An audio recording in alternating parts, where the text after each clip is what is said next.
Untuk Ramadan yang amat dihormati sekalian, setelah selesainya keputusan pilihan raya negeri di 6 negeri, di Terengganu, Kelantan, Kedah, di Selangor, Negeri Sembilan, dan Pulau Pinang. Dan keputusan adalah 3 sama, dan kita tidak menafikan juga kemenangan kursi yang terbanyak adalah dari Perikatan Nasional. Saudara-saudara, anggota-anggota komponen di dalam gabungan parti terbesar Malaysia, gabungan parti PN, Bersatu PAS Gerakan. Manakala Pakatan Harapan, PH, BN, DAP, dan juga UMNO dan di dalam anggota-anggota komponen parti dalam gabungan PH. Saudara-saudara, persoalan yang timbul di dalam beberapa ulasan sebelum ini berkaitan dengan ulasan PRN daripada beberapa pemerhati politik. Ada yang menyatakan PRN Anwar tidak tewas. Anwar tidak tewas, Pakatan Harapan tidak tewas. Tetapi Zahid tewas, BN dan UMNO tewas. Terdapat beberapa perkongsian dari influencer dari media sosial yang saya lihat dari Facebook, dari Instagram, dari Twitter. Dan terdapat 2 perkongsian dari influencer, bahkan dari pemimpin politik UMNO BN sendiri. Menerusi Facebook page Isham Jalil, beliau berkata, UMNO telah kalah lagi semalam. Kali ini kalah teruk. Hanya menang 19 kursi dari 108. Kita menang di Kelantan 2, di Pulau Pinang 2. Maafkan saya, kita menang 1 di Kelantan, 2 di Pulau Pinang, dan 2 di Selangor. Dan 14 di Negeri Sembilan. Di 89 kursi lain, semua kita kalah. Kita perlu berbuat sesuatu. Jika tidak, UMNO akan terus kalah dan akan pupus terus menjelang PRU 16. Saya dan Akar Umbi telah berusaha sedaya upaya di bawah kini kepimpinan perlu membuat pertimbangan semula dan membuat keputusan. Saya telah jelajah ke hampir seluruh 6 negeri untuk berkempen dan saya telah berdialog dengan Akar Umbi. Di mana-mana saya pergi, Akar Umbi kita rata-rata bertanya tentang 3 perkara. Nah, 3 perkara ini yang menarik, tuan-tuan dan puan. Pertama, berkenaan dengan DAP. Kedua, berkenaan Presiden. Dan ketiga, berkenaan Datuk Seri Najib. Perkara-perkara ini adalah isu-isu utama di Akar Umbi. Berkenaan DAP, saya telah kata sebelum ini bahwa perkara ini adalah amat sensitif kepada Akar Umbi. Jika kita paksa Akar Umbi kita undi DAP, mereka akan bantah dan besar kemungkinan tidak akan keluar mengundi. Atau lebih teruk, mereka protes dan undi PN. Ini yang telah berlaku di 6 negeri ini menurut Isham Jalil. Untuk perkongsian sepenuhnya, Anda boleh melawat Facebook Isham Jalil. Jadi 3 perkara yang dibangkitkan di sini adalah berkenaan dengan DAP dan berkenaan dengan Presiden UMNO. Oke, saya nak sentuh berkenaan dengan Presiden UMNO, Ahmad Zahid Hamidi. Adakah di sini Akar Umbi telah menjelaskan suara mereka melalui PRN ini, menyuarakan suara mereka melalui PRN ini agar Presiden UMNO digantikan? Ada juga berkata di dalam sebuah entry Instagram Syahrul Shiro, saya mengambil ini disebabkan persoalan yang ditimbulkan adalah sangat menarik. Melalui IG Syahrul Shiro, apakah formula kebangkitan UMNO dan Barisan Nasional? Mohon cadangan dan pandangan. Dan terdapat beberapa komen di sini. Setelah Syahrul Shiro, mohon pandangan semua dan di ruangan komen. Setelah Syahrul Shiro menyuarakan pendapat itu, ataupun pertanyaan itu, terdapat 1 komen. Mudah je, masukkan balik Hishamuddin dan KJ. Buang Presiden. Akhirnya, saudara-saudara, tuan-tuan dan puan, adakah kesan daripada pembuangan Khairi Jamaluddin dan juga penggantungan Hishamuddin telah memberikan kesan yang amat besar pada PRN ini? Adakah kita boleh libatkan pembuangan dan penggantungan ahli-ahli terkenal UMNO itu dengan kekalahan BN UMNO pada PRN kali ini? Adakah UMNO patut bubar? Adakah Zahid Hamidi patut letak jawatan? Walaupun kita tahu banyak yang menggesa untuk Zahid meletakkan jawatan seperti yang dinyatakan dalam komen entry IG Syarul Shiro. Dalam komen tersebut berkata, mudah je masukkan balik Hishamuddin dan KJ, buang presiden.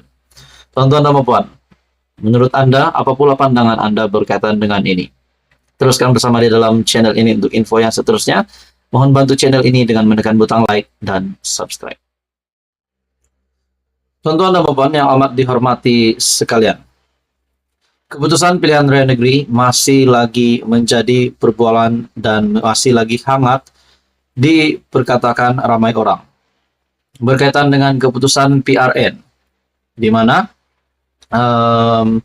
keputusan adalah 3 sama, dan kita melihat PN menawan negeri yang memang menjadi kubu kuat PN, dan PHBN menawan Negeri Sembilan, Selangor, dan juga Pulau Pinang. Terdapat satu ulasan menarik berkaitan dengan PRN kali ini. Ada yang kata, kerajaan perpaduan dilihat gagal untuk memenangi hati rakyat pada PRN kali ini. Tetapi itu tidak akan menggegarkan ataupun menyentuh status Perdana Menteri hari ini. Seperti yang dinyatakan Anwar, kerajaan perpaduan tetap kekal teguh dan kukuh. Lalu apa juga keputusan PRN? Tuan-tuan dan puan, terdapat satu ulasan menarik, dan ini menyentuh berkenaan dengan status Anwar dan juga status timbalan Perdana Menteri Ahmad Zahid Hamidi. Kita dapat melihat BN kali ini kecundang teruk pada PRN kali ini, begitu juga pada PRU 15 yang lalu. Dalam sebuah artikel dari Malaysia Kini, ulasan PRN, Anwar lulus referendum rakyat, tapi Zahid tewas. Anwar Ibrahim telah memimpin kerajaan Madani dalam perang pilihan raya di 6 negeri. Sebagai Perdana Menteri, pengerusi PH, Presiden PKR, dan Ketua Kerjasama PHBN, Anwar boleh dikira telah berjaya mempertahankan 3 kubu kuat PH, yaitu Selangor, Negeri Sembilan, dan Pulau Pinang. Orang yang tewas dan perlu bertanggung jawab atas kekalahan UMNO di 89 kursi yang ditandinginya dengan logo BN ialah Presiden UMNO Zahid Hamidi. Anwar adalah panglima perang dalam PRN. Walaupun dia belum berjaya menembusi kubu PAS dan PN di Kelantan, Terengganu, dan Kedah, tetapi kejayaan Anwar mempertahankan 3 negeri yang menjadi kubu kuatnya adalah penting diiktiraf. Anwar sebagai PM, PH sebagai gabungan politik, dan PKR tidak tewas dalam PRN ini. Memang ada beberapa kawasan yang tumbang ke tangan PN. Tetapi secara strategik, 3 negeri dikuasai PH sebelum ini masih kekal. Ada hikmahnya keputusan PRN ini untuk disemak, dikaji, dan diteliti oleh Anwar, PH, dan PKR sebelum menghadapi PRU ke-16 yang lebih besar. Perkara paling penting untuk Anwar membuat persiapan menjelang PRU akan datang ialah untuk mendapatkan semula sokongan orang Melayu Islam yang jelas banyak berpindah kepada PN dalam PRN. Tuan-tuan dan puan, adakah dengan ulasan ini, saya mengambil tajuk ini yaitu Anwar lulus referendum rakyat tapi Zahid tewas. Adakah di sini Zahid Hamidi pula akan dipecat, akan meletakkan jawatan sebagai Presiden UMNO, akan meletakkan jawatan sebagai timbalan Perdana Menteri? Itu juga menjadi persoalan. Ada juga kata beberapa pemerhati politik yang lain, saya sudah bercerita dengan kawan-kawan yang berkata, Keputusan kali ini memang agak mengecewakan, tetapi kita melihat di sudut positif, di mana PH masih mempertahankan kubu kuat PH di Negeri Sembilan, di Pulau Pinang, dan juga di Selangor. Tetapi yang menjadi sebab PHBN hanya mendapat 3 kemenangan daripada 6 buah negeri adalah Zahid Hamidi. Begitu juga saudara-saudara, adakah dengan ini Zahid Hamidi pula yang akan meletakkan jawatan sebagai Presiden UMNO dan sebagai Timbalan Perdana Menteri? Dan adakah untuk kepentingan UMNO pada masa akan datang, UMNO perlu dibubar dan UMNO perlu sekali lagi menaikkan nama parti tersebut? Nah, saudara-saudara, ulasan ini satu artikel dari Malaysia Kini, dan Hasan Karim ialah ahli parlimen Pasir Gudang dari PKR. Tulisan ini tidak semestinya mencerminkan pendirian Malaysia Kini. Ini adalah tulisan dari Hasan Karim, di mana beliau adalah ahli parlimen Pasir Gudang dari PKR, dan spekulasi mengenai jawatan Zahid Hamidi adalah hanya dibuat oleh admin. Jadi saudara-saudara, menurut Anda apa pula komen Anda? Teruskan bersama di dalam channel ini untuk info yang seterusnya.